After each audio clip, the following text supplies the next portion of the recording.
لو جی ہم پہنچ گئے مینچسٹر. صبح کے بائی روڈ نکلے ہوئے ہیں اور ابھی بس تھوڑی دیر میں جا رہی ہوں ایونٹ میں. کل بھی فارغ ہوئے تھے، کوئی ہو گئے تھے 12-1 بجے تک، لیکن سوتے سوتے بج گئے 1:30-2.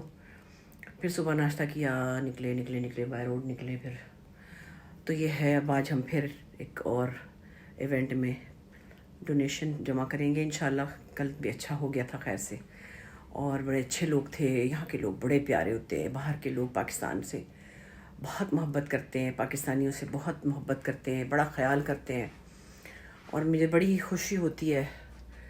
بلکہ میں ان کی شکر گزار ہی رہتی ہوں جو ہم جیسے مشکل وقت میں رہنے والے پاکستانیوں کا ساتھ دیتے ہیں. میں ان کو بلکہ میں نے کہا ہم پاکستانی کتنے پکے ڈھیٹ ہیں نا، ہم کتنے اسٹرانگ ہیں. ہمارے پاس 25-30 سال سے بجلی نہیں ہے، ہمارے پاس گیس نہیں ہے، پانی کا مسئلہ ہے، لیکن ہم چلے جا رہے ہیں، لڑے جا رہے ہیں زندگی سے. بڑی بہادر قوم ہے نا. اللہ تعالیٰ بس مدد کرے ہماری، اور اللہ تعالیٰ ہمارے حالات پہ اپنا خاص کرم کرے. لیکن بہرحال مجھے اچھا لگا کہ یہاں آئی ہوں تو بہت اچھا ہوٹل ملا ہے. یہ دیکھیے کتنی پیاری لائٹیں ہیں، اور نیچے کتنی اچھی میٹرو چل رہی ہے. کاش کہ ہمارے ہاں بھی ایسا ہو، خوبصورت منظر.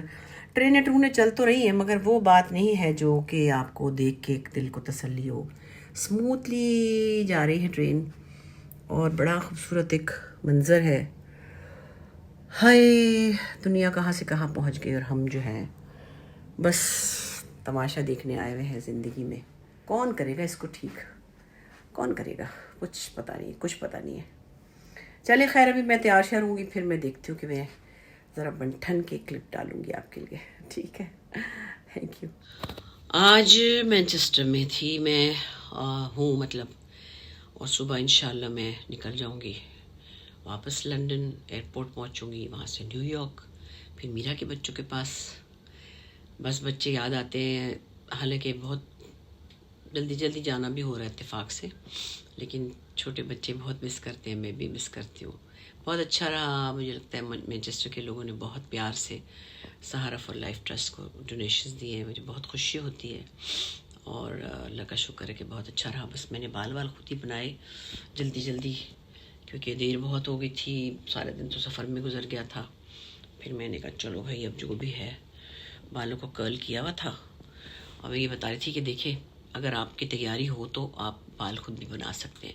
میری چھوٹی سی ایکسٹینشنز ہیں، ان کو میں کرل کر کے رکھ لیتی ہوں 3-4 قسم کی، اور اپنے بالوں کو تھوڑا سا ٹونگ سے کر کے اس میں مکس کر لیتی ہوں، تو میرا کام ہو جاتا ہے. کئی دفعہ آپ لوگ کہتے ہیں نا کہ بھائی میک اپ ٹپس دیں، تو بھائی میں نے تو یہ تجربے سے سیکھا ہے کہ جو سا وقت پڑے ویسے ہی آپ اپنے آپ کو ریڈی رکھیں.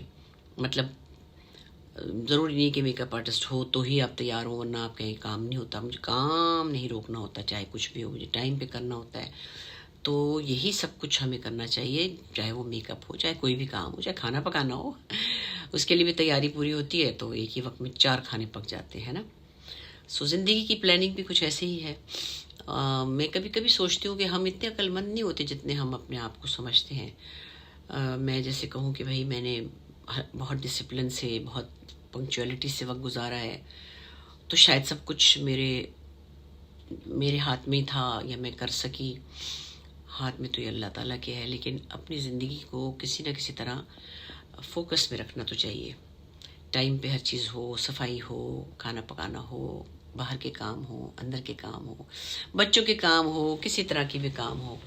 جب تک آپ ڈسپلن نہیں ہوں گے آپ کی لائف بکھری رہے گی. باقی تو جو ہونا ہے وہ اللہ کے ہاتھ میں. یہ بھی نہیں آپ کہہ سکتے کہ آپ بڑے کوئی پرفیکٹ ہیں، یا آپ بڑے حسین ہیں، یا آپ بڑے پراپر ہیں تو آپ کی زندگی میں کچھ گڑبڑی نہیں ہوگی. لوگ گڑبڑے تو ایسی ہوئی ہیں کہ جس کی کوئی حد نہیں ہے. لیکن بہرحال پھر بھی اپنی سی کوشش تو کرنی چاہیے نا. اب نزلہ کافی بہتر ہے پہلے سے، تھوڑی سی ہلکی سی بس شو رہ گئی ہے، شو زیادہ نہیں ہے. تو باقی بس گھر سے نکل جاؤ تو ایک دم سے گھر یاد آنے لگتا ہے نا. ابھی تو 2 دن ہوئے ہیں، پرسوں تو آئی ہوں، جانے میں بھی ہے 15-16-17 دن ہیں ابھی. باقی تو اللہ کے حوالے، سب خیریت سے. بس پاکستان سے دور آؤ تو پاکستان کی فکر ہوتی ہے. یہاں پہ لوگ ملتے ہیں، اتنا پوچھتے ہیں کہ بس کیا ہو رہا ہے. پھر ان کو دیکھ کے بہت ہوتا ہے کہ بھئی وہ ہماری فکر بھی کرتے ہیں، آج تو جہاں میں گئی تھی کہیں دوپہر میں کھانے پہ ہم گئے تھے، کچھ ایسی باتیں سن رہی تھی کہ دل خراب بھی ہو رہا تھا کہ پاکستان تو ختم ہو گیا ہے، اگلے 10-15 سال تک تو اٹھنے والا نہیں ہے. ہائی ایسی باتیں سنتی ہوں تو میرے دل کو کچھ ہوتا ہے. پھر میں کہتی ہوں نہیں، اللہ تعالیٰ ہے نا، پاکستان کو اللہ نے بنایا ہے، پاکستان کو اللہ ہی سنبھالیں گے، لیکن ہم سب کو بھی آخر آنکھیں کھولنی پڑیں گی، ہم سب کو بھی اٹھ کے کچھ کرنا پڑے گا، ورنہ تو یہ چلتا ہی رہے گا ایسے جیسے ٹھمک چل رہا ہے. باقی کیا کہہ سکتے ہیں، اپنی سی کوشش تو سب کو کرنی چاہیے نا، کہ اپنی زندگی، اپنے گھر کے حالات، اپنے بچوں کے حالات، اپنے ملک کے حالات، جہاں تک ہو سکے. وہی میں بار بار کیا کہوں کہ بھئی حکومتوں پہ الزام کیا دینے، وہ تو سب ایسے ہی چلتے ہیں. خود اپنے آپ کو ٹھیک کرے نا، تب بات بنتی ہے. آج ایسی باتیں ہو رہی تھیں تو کچھ خواتین تھے تو ایسی بات ہو رہی تھی کہ کسی کی 2 بیویاں، کسی کی 4، کسی نے چوتھی شادی کی ہے اور پھر اس کو بہت پروموٹ کر رہے ہیں. میں اس کے خلاف تو نہیں بول سکتی، مگر مجھے لگتا یہی ہے کہ آج کل تو ایک شادی اور ایک فیملی کو نبھانا ہی بہت بڑا کام ہے، بجائے اس کے کہ آپ صرف اس بات پہ، اسلام کی تعلیمات پہ عمل کریں کہ 3-4 شادیاں ہوں. اور جن کی پیروی ہم کرتے ہیں ان کی اور بہت ساری ایسی خصوصیات ہیں، پہلے وہ تو پوری کر لینا. اور پھر ان کے پاس کوئی لاجک تھی، لونڈیوں کو نام نہیں ملتے تھے، یا کوئی بیوائیں تھیں، یا کوئی جو بھی مسئلے مسائل تھے، میں اس میں جانا نہیں چاہتی، تو کسی وجہ سے ہی ایک سے زیادہ نکاح کا حکم تھا. ایسے ہی تھوڑی کہ اٹھے اور آپ نے ایک کر لی، پھر دوسری کر لی، پھر تیسری کر لی، پھر چوتھی کر لی، اور آپ نے کہا کہ ہم نے تو سنت پوری کی ہے. تو لوگ اپنی مرضی کے مطابق ہر چیز کو کر لیتے ہیں، جیسے حلالہ کو کر لیتے ہیں، اس کی بھی کوئی ایک لاجک ہے، مطلب ہر چیز میں اسلام کی لاجک ہر چیز میں ہے. ایسے کوئی چیز بھی بغیر کسی وجہ کے، بغیر دلیل کے نہیں ہوتی. بہرحال میری تو سمجھ میں نہیں آتا کہ آج کل ایک فیملی کو ہی چلانا کتنا مشکل ہے، اور ان کو، انسانوں کو پیدا کر کے ان کو پراپر حالات میں ضروریات زندگی کے ساتھ تعلیم، تربیت، سب کچھ دینا کتنا مشکل اور کتنا اہم ہے. تو بہرحال یہ تو ایک بڑا لمبا ٹاپک ہے، ایسے میں پتہ نہیں، آج دوپہر کو بات ہوئی تو دوبارہ خیال آ گیا نا. باقی مجھے اتنا مزہ آیا، اتنی عورتیں مجھے ملی، سب لوگوں نے تقریباً مجھے 90% نے کہا ہم آپ کے ویلاگز دیکھتے ہیں، ہمیں بڑا مزہ آتا ہے، آپ بڑی مزے کی چیزیں کر رہی ہوتی ہیں. میں کہا چلو بھائی.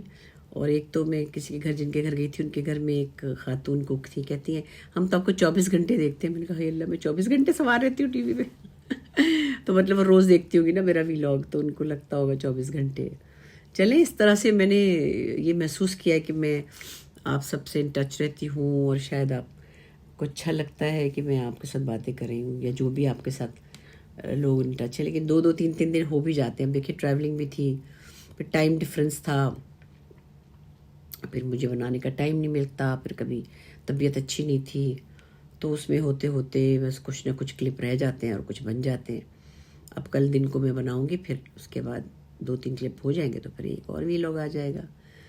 باقی آپ لوگ اپنا خیال رکھیں، انشاءاللہ پھر اگلے کلپ میں بات ہوتی ہے. ٹھیک ہے، السلام علیکم، صبح بخیر. آج میری طبیعت بہت بہتر ہے. لو جی، کام ختم ہونے کی کیا دیر تھی. کام ختم تو نہیں ابھی ہوا، لیکن اب جا رہی ہوں اگلے سفر پہ. آپ کی دعا چاہیے، اور مجھے سب لوگ کہتے ہیں آپ سفر پہ جائیں، یا کوئی بھی سفر پہ جائے تو وہ دعا کرے دوسروں کے لیے، کیونکہ جو سفر پہ جا رہا ہوتا ہے اس کی دعا میں اثر ہوتا ہے. اللہ تعالی ہم سب کو محفوظ رکھے اور ہر طرح کی مشکلوں سے آسانی عطا فرمائے. صبح صبح اتنا اچھا لگ رہا ہے، مطلب صبح کوئی اس وقت بجے ہیں 9:30، اور کتنی پیاری صبح ہے. ہلکا سا فوگی سا ہے، لیکن ابھی تو کوئی ٹرین نہیں آ رہی. اور یہ دیکھیں کنسٹرکشن کیسی زبردست ہو رہی. ہوئے ہوئے ہوئے ہوئے، یہ دیکھیں دور تک اس کا ویو چیک کریں آپ. ہائے ہائے ہائے، مزے کا ہے. ہاں آ گئی ٹرین. لو جی، اس پہ ہم بیٹھ کے گجرا والے جائیں کہ کہاں جائیں؟ میرا خیال ہے یہاں سے ہم چلتے ہیں میں کہتی ہوں روڑی آ گیا، سکھر آ گیا، روڑی آ گیا، سکھر آ گیا. ایسے سفر کرتے تھے ہم لوگ بچپن میں. کیا ٹرینیں ہوتی تھی ہمارے. پاکستان ریلوے کے حالات ویسے پتہ نہیں، میں نے دیکھا کہیں بہت اچھی ٹرین بھی چل رہی ہے، پتہ نہیں وہ کہاں چل رہی ہے تو صحیح پاکستان میں کوئی نہ کوئی ایک اچھی کلاس کی ٹرین بھی چل رہی ہے. لیکن میں نے پچھلے دنوں جو شوٹنگ کی تھی نا، ہو کیا بات ہے بھائی، کیا بتاؤں. ایک بس کھچ کھچ کھچ کھچ کھچ، پھر وہی بار بار میری ایک ہی مرغے کی ایک ٹانگ، کیا کہتے ہیں، کیونکہ وہ اسٹیشن بہت پرانے ہیں، ہزاروں سال، مطلب سینکڑوں سال پرانے تو ہے. گورے ہمارے پاس وہ بچھا کے گئے تھے لائنیں، گوروں نے آ کے اپنی نئی لائنیں بچھا لی. ہم اپنی پرانی لائنوں کے اوپر جہاں پہ صرف 40 ٹرینیں چل سکتی تھیں، یا وہاں پہ اب ہم 4000 چلا رہے ہیں، اور وہاں پہ آبادی زیادہ ہے، تو اس لیے یہ سارے مسائل. خیر، یہ دیکھیں ایک حسین صبح دیکھ رہی ہوں، اور نیچے بھی دیکھیں مزے کی جگہ ہے. اس وقت میں مینچسٹر میں ہوں، اور اب میں کچھ دیر میں نکلنے والی ہوں بائی روڈ لنڈن ایئرپورٹ پہ سیدھی پہنچوں گی. اور یہ رہا میرا بکسا، ایک تقریباً بند ہے، ایک تھوڑا سا رہ گیا ہے. یہ راستے کے لیے اس میں جوس ووس ہے، یہ میرا بیگ ہے، وہ میرا کوٹ ہے، اور بس یہ ہے تیاری. تو سفر، اور اللہ میاں خیر کرے. کلر مزے کا پہنا ہوا ہے نا میں نے، بس یہ مزہ یہیں پر ہے پھر، ہے نا. پھر انشاءاللہ بات ہوتی ہے.